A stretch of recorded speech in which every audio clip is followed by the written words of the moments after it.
Holy crap.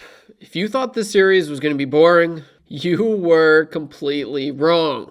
Obviously, growing up, the Oilers were my team and still are my team, so I don't know if it's just because it's the team I've cheered for my entire life, but this feels like the best Stanley Cup final in my lifetime, in recent memory. I can't think of a series, a final that has felt and has just had as much entertaining value to it than the rematch between the Edmonton Oilers and Florida Panthers. And that is the question of the video. I know I have a lot of Oilers that I primarily talk Oilers, but that is the question of the video. Is this the best Stanley Cup final in the last 10 years? I mean, I know it's just 2 games in, and I don't want to get ahead of ourselves. It could, I don't know. And this is where it's interesting because I think it's way better. Lights out. And I know the Oilers were down 0-3 to start off, and it ended up being a really, really cool series last year.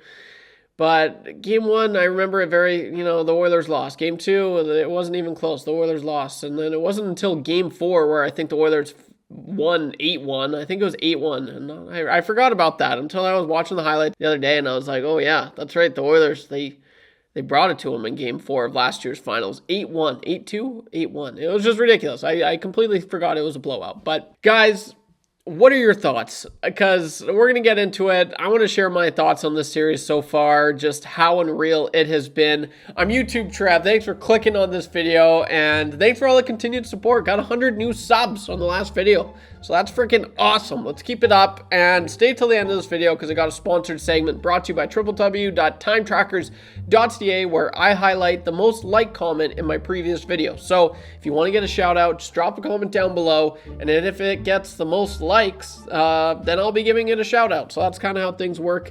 And drop a comment just because I do interact with every single comment in the comment section down below. So yeah, let's get right back into this video, guys. And thank you for all the continued support. It means the world. It really, really does. So game 1. I couldn't have asked for a better game. That was just everything you wanted in a playoff hockey game.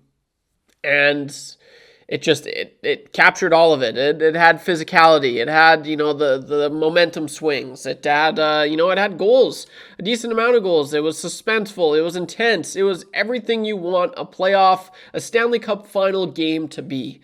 And that's maybe why I like it so much more than this year.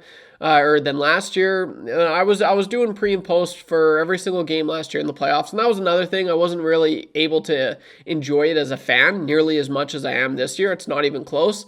I was professional Trev last year. I was like, hey, this is a very good game of puck between fine gentlemen.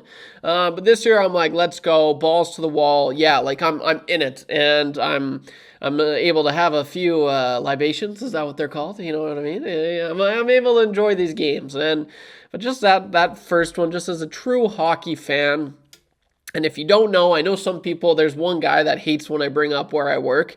But yeah, I work for a station here in Edmonton, part of the media. And I'm able to, I talked with Craig Button, Darren Drager, Greg Wyshynski, some of the biggest hockey insiders we have on our show every single week. So I'll put a link in the description, Edmonton Sports Talk. But just hearing them just talk about how awesome game 1, and that's why I'm saying this, is because these guys who, they don't have any real emotions attached to these series. So it's a lot more analytical and critical approaches that they have to every single game.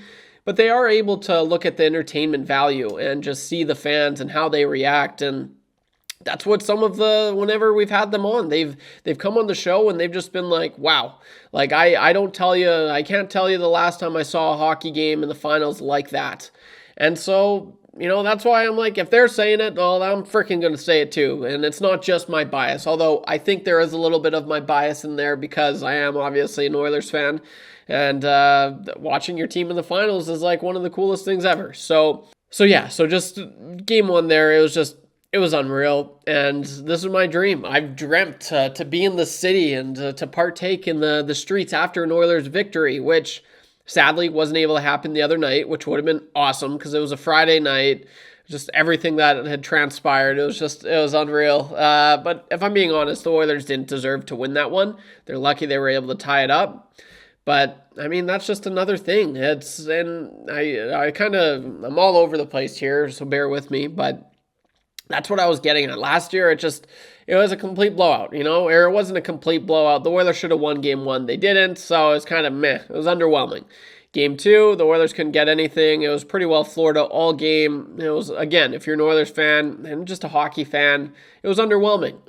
You want these close games. You want the suspense. You want everything, which is exactly what games 1 and 2 has been able to capsulate. It's been everything. You want the physicality, you got it. You want goals, you got it. You want the last second buzzer beater goals, you got it. And so, yeah, I mean, it's been awesome. It truly has been. And I will say, like, they were so close. Like, if the Oilers going to Florida up 2-0, could you imagine? That would have been such a huge, like, it's anyone's series. It's just, and now Nugent Hopkins comes out today. Apparently he's day to day, so game time decision. That's annoying. It just seems like Florida's getting all the breaks.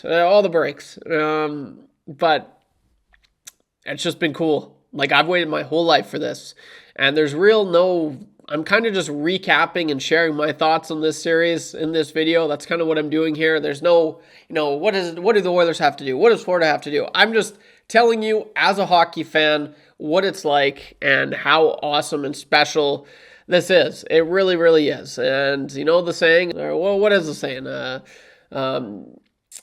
You don't realize you're living in the good old days. I wish there was a way to know you're in the good old days before you've actually left them. Something like that. But seriously, like, I'm going to be talking about this, and some of the best times of my life are happening right now. And I'm not taking it for granted, and neither should you. If you're, in your 20s, to take full advantage of this, because even if you're in your 30s, and just have fun with it, because there was a time where the Oilers made the Cup Final back in 2006. And my friends that I've been able to get here in Edmonton, they said it was awesome. They're just entering the prime years of their life. They're 20, so the Oilers just hit a cup run. They're expecting another big year the next year. And then they had the decade of darkness. And so when you're in your 20s and you're the worst team in the freaking league, you can't celebrate. Like, they missed out on a lot. A lot of Oilers fans from that were born in the 85s to 95s, they missed out on, like, crazy runs.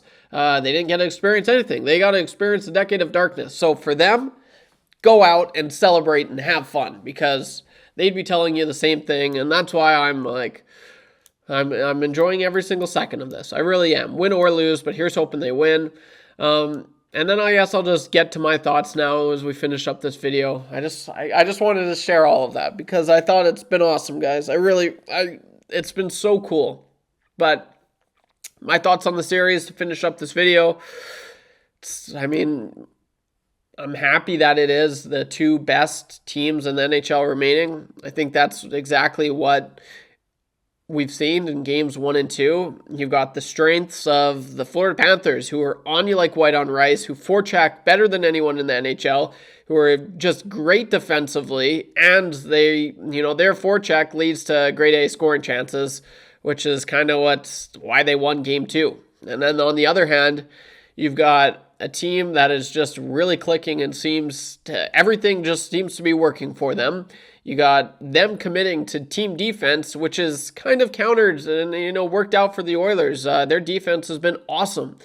But the biggest thing is just them finding ways to just never give up and being able to be in every single game, despite 2 goals down, despite, a goal down with a minute left. Like, they are just finding ways to win. And it's been awesome. Like, that belief in that group could take them all the way. It really, really could. And then you've got the depth scoring. This team's deeper than last year and more physical. So it's the tale of the tape. I got to work on my phrases. I always get, I'm like Julian and Trailer Park Boys. It's water under the fridge.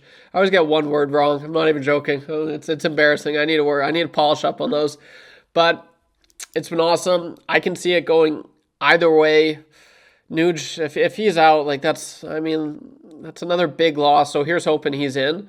But it's just been great. I see the series going either way. I think the Oilers have a great chance to win at least one, to split. They do. They know they can beat this team. And something about this Oilers team playing on the road in the playoffs has been really good. Like, they have looked awesome. So I like their chances to get at least one. And I said that this was going to be I don't know what I said. I don't think I made a prediction, but there's no way this isn't going to 7 games. I will be in attendance for Game 5 with my brother and dad. Shout out to my dad. He got my brother and I tickets, which is awesome. Can't wait. Talk about enjoying the moment. Oh my God.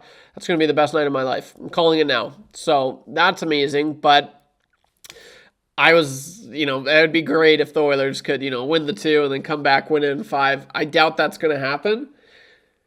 It's going game 7. It's going 7 again, and whatever. I mean, flip the frickin' coin. I have no idea. When you're betting against Connor and Leon, though, and that's another thing, Leon and 97 and 29 are a lot healthier this year. So I like their chances. But guys, that was kind of this. I just wanted to touch on this series. I wasn't able to upload a video last week. What are your thoughts? Are you nervous? Or has anything changed? Has your mind changed? Are you thinking, oh, Florida might be even better than the Oilers, or they might be better than last year? I don't know. Drop a comment down below, because I interact with every single one in the comment section. So let me hear it. What are your guys' thoughts? Who scares you the most? Who do you think needs to step up for the Oilers? Drop a comment down below. And if you're a Panthers fan, are you nervous? Are you freaking out? Let me hear it. So that's all I got for this one, guys. Thanks for all the continued support. It is that time of the video, brought to you by www.timetrackers.ca, where they work around the clock for you. Whether you want a big clock, a little clock, or a nice medium-sized clock like that, they got you covered. So it's an Alberta-based company with clocks all over Canada. Once again, go check them out, www.timetrackers.ca. And it is that time of the video. I look at the most liked comment in my previous video. Sorry guys, I don't know if you can tell, it's allergy season. My nose is right plugged, but yeah, okay, so we got Ty. First time this has happened, so huge shout out to 2 of these guys, and they dropped a comment in my last video. Yay Robbie, let's go with him first. Oilers in 5, we win both at home, split in Florida, and win the cup in 5 on home ice. Yeah, that would be nice. Obviously, it's changed up a little bit there. They'd have to win both in Florida, so we'll see if that can happen. Still could. So huge shout out to Yeg Ravi, and then Loyal Mussy. I asked in the last video the question, what is your superstition? If you have any superstitions, let me hear it. Loyal Mussy says, my superstition is that in 30 plus years of watching this team, I haven't had one heart attack, but it feels ever looming. Oh, geez. Well, I certainly hope not, but I know what you mean. It's been very suspenseful, and you said that before games 1 and 2, so, I mean, both going to overtime there. Yeah, good night, Jim Kite. I hope to hear from you there, though they're loyal, so thanks again, guys. Drop a comment down below. Really appreciate all the support. This has been awesome. There should be a video coming in the next, if not tomorrow, I'll have one up the next day, so thanks again. I'm YouTube Trev. This is Above Average. Don't be average when you can be above average, and I'll see you in the next one. Peace.